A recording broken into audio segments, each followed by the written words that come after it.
Good morning students. In the previous video we have discussed about the introduction of quadratic equations, that how can we find the roots and the zeros of quadratic equation by the different methods, and different methods were splitting the middle term, second method is completing the square method, and third method is by using quadratic formula.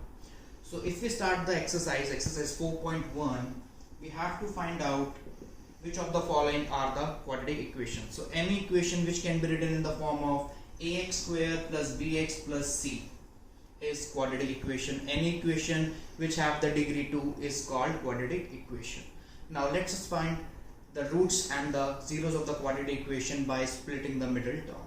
So first method is splitting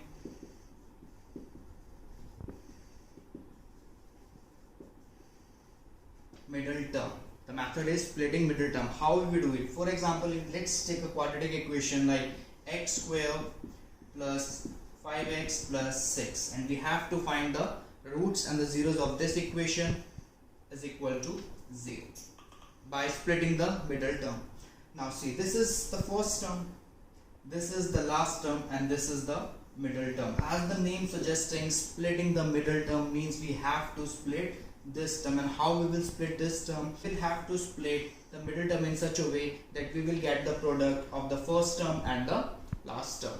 So the product of the first term is, and the last term will be 6 multiply x square, we get 6x square, and middle term is 5x. So how we will split? So like x square plus 3x plus 2x plus 6. Here 3x plus 2x is 5x, and when we multiply 3x multiply 2x, we will get the 6x square. So now let's take x common.